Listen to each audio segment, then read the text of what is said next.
अस्सलामुअलैकुम अंसारी किचन में welcome back है। तो जनाब एक और नई रेसिपी के साथ आज दोबारा आपकी खिदमत में हाजिर हूँ।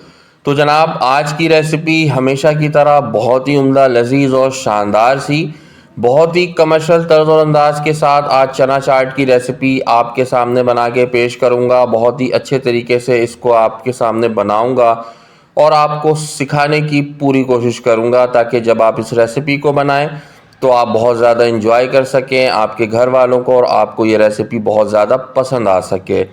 बहुत ही कमर्शियल सी रेसिपी है, रमज़ान स्पेशल ये आज की हमारी रेसिपी है।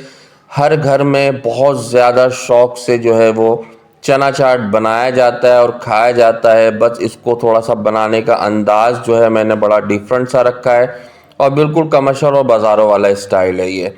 तो आप लोगों ने पूरी रेसिपी को वॉच करना है। रेसिपी पसंद आए तो चैनल को सब्सक्राइब करना है और बेल के बटन को लाजमी यहाँ पर दबा देना है। तो चले यहाँ पर रेसिपी के जानिब चलते हैं। आप लोगों ने क्लोजली मॉनिटर करना है कि किस किस तरीके से यहाँ पर स्टेप्स को जो है मैंने एग्जीक्यूट किया है। तो यहाँ पर देखिए, सबसे पहले आप लोगों ने हाफ केजी देसी चना लेना है। ठीक है, देसी चना लिया, इसको 3 से 4 घंटे के लिए अच्छी तरीके से जो है वो भिगो के रख दिया था। थोड़ा सा इसके अंदर मैंने मीठा सोडा ऐड किया था ताकि चना अच्छी तरीके से सॉफ्ट हो सके। तो यहाँ पर 3 से 4 घंटे आप लोगों ने भी इसको अच्छे से भिगो के रख देना है। इसके बाद आप लोगों ने इसको यहाँ पर थोड़ा सा अच्छे से वॉश कर लेना है सिंपल से वाटर के साथ। इसके बाद इसको यहाँ पर बॉयल होने के लिए रखेंगे। तो यहाँ पर पतीले के अंदर इसको हम ऐड कर देते हैं। ठीक है, तो यहाँ पर पतीले के अंदर ऐड करना है, ऊपर से थोड़ा सा नमक ऐड करेंगे ताकि चने हमारे फीके ना रहें। और साथ ही साथ इसके अंदर आप लोगों ने 2 चम्मच ऑयल ऐड कर देना है। ऑयल से होगा क्या कि चने हमारे बहुत ही जल्दी सॉफ्ट होंगे और ज़बरदस्त तरीके से सॉफ्ट होंगे। इसके बाद इसके अंदर हम पानी ऐड करेंगे। अच्छा, इसके अंदर पानी आप लोगों ने थोड़ा सा कम ऐड करना है क्योंकि इन दी एंड चना हमें बिल्कुल ड्राई चाहिए। ठीक है, तो यहाँ पर देखें, इसको गलने के लिए हम चूल्हे के ऊपर चढ़ा देते हैं। दूसरी जानिब यहाँ पर हम खट्टी मीठी चटनी की तैयारी करते हैं। तो थोड़ा सा यहाँ पर इमली लिया और थोड़ा सा आलू बुखारा लिया है। इसके अंदर नीम गर्म पानी ऐड करेंगे। आधे घंटे के लिए इसको यहाँ पर हम भिगो के छोड़ देंगे ताकि अच्छी तरीके से यहाँ पर ये सॉफ्ट हो सके। तो यहाँ पर देखें, कढ़ाई ले लिया है। ठीक है, सॉफ्ट हो चुका है हमारा आलू बुखारा और यहाँ पर इमली। तो यहाँ पर आप लोगों ने अब क्या करना है, कढ़ाई ले लेना है। कढ़ाई के अंदर यहाँ पर आप लोगों ने ज़्यादा नहीं, 2 से 3 चम्मच ऑयल ऐड करना है। ऑयल जैसे अच्छे से गर्म हो जाएगा तो ये देखिए माशाल्लाह से ये जो हमने आलू बुखारा और इमली को यहाँ पर भिगो के रखा था, इसको अच्छे से मैश कर लिया है और बीज के साथ ही आप लोगों ने इसके अंदर ऐड कर लेना है। जैसे कि वीडियो में आपको नज़र आ रहा है, बीज के साथ ऐड किया है। साथ ही साथ इसके अंदर हाफ टी स्पून आप लोगों ने बहुत ही फ्रेश क्वालिटी का सौंठ का पाउडर ऐड करना है और इसी के साथ साथ इसके अंदर हम थोड़ा सा नमक ऐड कर लेंगे ताकि इसका टेस्ट बड़ा एक ज़बरदस्त सा खट्टा मीठा सा निकल कर आ सके। तो यहाँ पर देखिए माशाल्लाह से नमक ऐड किया है, सौंठ का पाउडर ऐड किए और साथ ही साथ इसके अंदर हम लोगों ने ऐड कर देना है गुड़। ठीक है, गुड़ के अंदर बनाइएगा, बहुत ही मज़ेदार सी चटनी यहाँ पर बनती है। अगर आपके पास गुड़ अवेलेबल नहीं है तो आप यहाँ पर चीनी का इस्तेमाल भी कर सकते हैं। और अब यहाँ पर इसको हमने सिर्फ पकाना है 10 मिनट। ठीक है, 10 मिनट हम अच्छी तरीके से पकाएंगे ताकि एक सौंधापन सा फ्लेवर यहाँ पर निकल कर आ सके। तो ये देखें 10 मिनट इसको पकते हुए हो चुका है। चटनी हमारी यहाँ बिल्कुल रेडी हो चुकी है। ये कंसिस्टेंसी आप चेक कर लें इसकी। ठीक है, मज़ीद जब ये अभी रूम टेम्परेचर पे आएगा तो अपनी कंसिस्टेंसी को ये मज़ीद जो है वो थिक करेगा।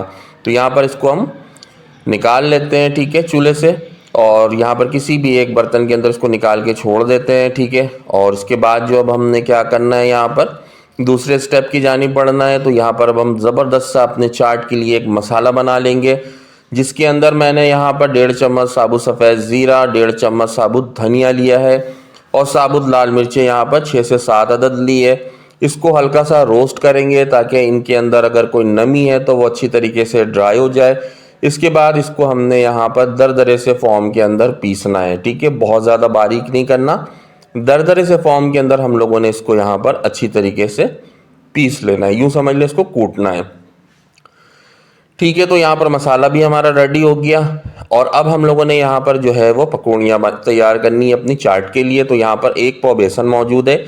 इसके अंदर यहाँ पर हाफ टी स्पून से थोड़ा सा कम बेकिंग सोडा ऐड करेंगे, नमक थोड़ा सा ऐड करेंगे। ठीक है, पानी ऐड करेंगे और अच्छा सा एक यहाँ पर इसका पेस्ट बनाएंगे। ठीक है, तो यहाँ पर देखें अच्छी तरीके से इसको यहाँ पर मिक्स कर लेते हैं तमाम तर चीज़ों को। मिक्स करने के साथ ही साथ दूसरी जानिब यहाँ पर कढ़ाई है, इसके अंदर ऑयल अच्छे से गर्म हो चुका है। तो अब हम लोगों ने यहाँ पर क्या करना है, इन पकौड़ों को जो है वो 1 बाय 1 करके अच्छी तरीके से ऐड करना है और ख़ूबसूरत सा कलर देना है। ठीक है, दरमियानी सी आंच के ऊपर माशाल्लाह से ये तमाम तर प्रोसेस आप लोगों ने कर लेना है। बहुत ही कमर्शियल सी रेसिपी है। ठीक है, तो आप लोगों ने इस रेसिपी को लाजमी सेव कर लेना है और इस रमज़ान में लाजमी अपने घरों में इस रेसिपी को ट्राई करना है आप लोगों ने। तो यहाँ पर देखें तमाम तर पकौड़ियों को हमने यहाँ पर तैयार कर लिया है। किसी एक बर्तन में आप लोगों ने नॉर्मल पानी लेना है, उसके अंदर इन पकौड़ियों को डिप करके छोड़ देना है 15 से 20 मिनट के लिए। ठीक है, ताकि पकौड़ी तमाम तर पानी को एब्जॉर्ब कर ले अपने अंदर और सॉफ्ट हो जाए अच्छी तरीके से। ठीक है, तो माशाल्लाह से देखें तमाम तर चीज़ें यहाँ पर हमारी रेडी हो चुकी हैं। तो अब बारी यहाँ पर इसको क्या है करना है, हमने कंपाइल करना है बहुत अच्छी तरीके से। तो ये आपके सामने देखें बिल्कुल चाट हमारी बन के तैयार हो गई है। ठीक है, थोड़ी सी डिटेल बता दूं, ये देखें पकौड़ियाँ हमने इसको पानी के अंदर डिप किया, इसको अच्छी तरीके से आप लोगों ने पानी के अंदर से निकालना है। थोड़ा सा प्रेस करने के बाद इसका पानी रिड्यूस करने के बाद इस तरीके से थाल में ऐड कर लेना है। 2 से 3 अदद आलू लिया था मैंने, इसको अच्छे से बॉईल कर लिया था और इसको यहाँ पर क्यूब फॉर्म में काट लिया है। चना हमने ऑलरेडी बॉईल किया था तो चना ऐड किया है, आलू ऐड किया है, कटा हुआ यहाँ पर लच्छेदार प्याज, टमाटर, हरा धनिया ऐड कर दिया हमने अपने थाल के अंदर। सिंपल दही मौजूद है हमारे पास। ठीक है, दही को फेंटना है और उसके अंदर आप लोगों ने इसको थोड़ा सा पतला कर लेना है। ठीक है, इसी के साथ साथ यहाँ पर ये मसाला एक जानिब आपको नज़र आ रहा है, ये मसाला जो मौजूद है जो हमने बनाया था दरदरे से फॉर्म में, चाट मसाला मौजूद है। ठीक है, किसी भी अच्छे ब्रांड का आप लोगों ने चाट मसाला ले लेना है। ये हमारा होममेड चाट मसाला है, इसकी रेसिपी इंशाल्लाह मैं आपको कल परसों दे दूँगा। हरी चटनी मौजूद है, खट्टी मीठी चटनी मौजूद है और नॉर्मल नमक मौजूद है। चले अब हम इसकी प्लेटिंग करते हैं। तो एक प्लेट में यहाँ पर 2 पकौड़ी लगाएंगे, बिल्कुल कमर्शियल से अंदाज की रेसिपी है। ठीक है, जैसा कि आप लोगों को नज़र आ रहा है वीडियो में, बाज़ारों में जिस तरीके से इस रेसिपी को बेचा जाता है, सेल किया जाता है, बिल्कुल उसी पैटर्न के ऊपर इस रेसिपी को मैंने आपके सामने बना के दिखाया है। तो आप इसको लाजमी बनाइएगा। बिलखुसूस अगर आप अफ्तार पार्टी कर रहे हैं तो इस रेसिपी को बनाएं, इंशाल्लाह आपकी वाह वाह हो जाएगी।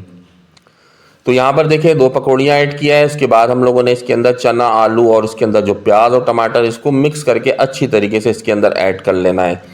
ऐड करने के बाद अब हम इसके अंदर दही ऐड करेंगे और बाकी के तमाम तर चीज़ों को ऐड करके एक ज़बरदस्त सा प्लेट बनाएंगे। ठीक है, तो ये आप अपने टेस्ट के मुताबिक यहाँ पर कम या ज़्यादा कर सकते हैं। दही अगर आपने कम ऐड करनी है तो आप कम ऐड करें, ज़्यादा ऐड करनी है तो आप ज़्यादा ऐड कर सकते हैं। इट्स अप टू यू, जैसा आप मुनासिब समझें। तो यहाँ पर देखिए माशाल्लाह से दही ऐड किया है, बाकी के लवाजमात इसके अंदर ऐड करेंगे। ठीक है, हरी चटनी यहाँ पर मैंने पुदीना और हरी मिर्ची को पीस के बनाया है। ठीक है, इसके अंदर लहसुन या नमक का इस्तेमाल नहीं है, सिर्फ़ और सिर्फ इसके अंदर पुदीना और हरी मिर्ची को पीसा है। ठीक है, इसके बाद ये हमारी इमली और आलू बुखारा और इसके अंदर हमने गुड़ को ऐड किया। बहुत ही मज़ेदार सी खट्टी मीठी सी चटनी है हमारी, इसको यहाँ पर हम ऐड करेंगे। अगर आप इसको स्किप करना चाहते हो तो स्किप कर सकते हैं। ये हमारा दरदरा सा बेहतरीन सा स्पेशल चाट मसाला, इसको यहाँ पर ऐड करेंगे। ये भी आपके टेस्ट के मुताबिक आप कम या ज़्यादा कर सकते हैं और ऊपर से चाट मसाला ऐड करेंगे और थोड़ा सा नॉर्मल नमक ऐड करेंगे। तो माशाल्लाह से देखिए बहुत ही ज़बरदस्त सी हमारी ये थाली, ये प्लेट हमारी बनके तैयार हो रही है चना चाट की। ऊपर से मज़ीद थोड़ा सा दही और ऐड करेंगे और अब हम इसके अंदर चाट की जान पापड़ी को ऐड कर लेंगे। ठीक है, तो ये मज़ेदार सी हमारी चना चाट की बहुत ही कमर्शियल सी रेसिपी बनके तैयार हो गई है। बहुत ही अच्छे तरीके से मैंने आपको समझाया है, सिखाया है और बताया है। तो इस रेसिपी को लाजमी आप लोगों ने अपने घरों में ट्राई करना है और मुझे फीडबैक देना है कि रेसिपी कैसी लगी। तो उम्मीद करता हूँ कि आज की ये चना चाट की रेसिपी, रमज़ान स्पेशल रेसिपी आप लोगों को पसंद आई होगी। कल दोबारा एक और नई रेसिपी में मुलाकात होगी, तब तक के लिए अल्लाह हाफ़िज़।